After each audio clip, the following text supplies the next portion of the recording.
lam yaduk ghairuhu. Apabila seorang hamba menghadapkan dirinya kepada Allah SWT dengan kejujuran, dia benar-benar jujur membutuhkan Allah Subhanahu wa taala, kemudian dia beristighosah, meminta pertolongan kepada Allah, mengikhlaskan agama kepada Allah Subhanahu wa taala, maka Allah akan mengabulkan doanya.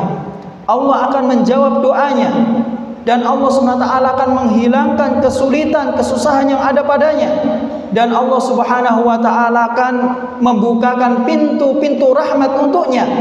Dan semisal ini telah dirasakan bagi orang yang benar-benar tawakal kepada Allah Subhanahu wa taala, benar-benar dia berdoa kepada Allah Subhanahu wa taala, maka hal itu tidak akan dirasakan oleh selainnya.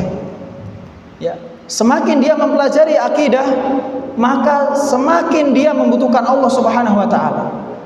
Semakin membutuhkan Allah Subhanahu wa taala. Kemudian yang keempat, bahwasanya mempelajari tauhid ini akan menghasilkan buah, di antaranya akan terkabulnya doa.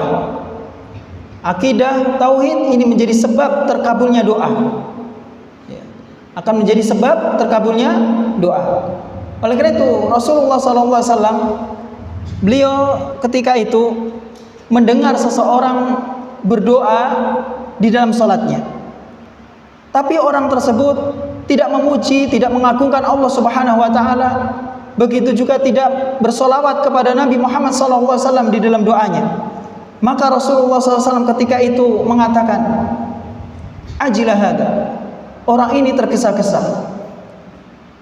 Kemudian Nabi Muhammad SAW memanggil orang tersebut, kemudian mengatakan kepadanya dan kepada selainnya, beliau mengatakan, idza shalla ahadukum, apabila salah seorang kalian salat, falyabda bitamjidi rabbih jalla wa azal, apabila salah seorang kalian salat berdoa, maka hendaklah dia memulai dengan mengagungkan Allah Subhanahu wa taala, wasana alaihi, dan memulai pujian dengan pujian kepada Allah Subhanahu wa taala.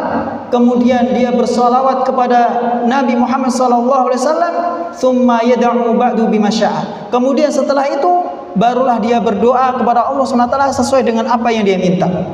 Jadi sebelum seseorang berdoa kepada Allah Subhanahu wa taala, maka dia harus memuji Allah Subhanahu wa taala, harus mengagungkan Allah Subhanahu wa taala, memuji dengan pujian-pujian yang indah. Kemudian setelah itu bersolawat kepada Nabi Muhammad SAW, kemudian baru setelah itu meminta kepada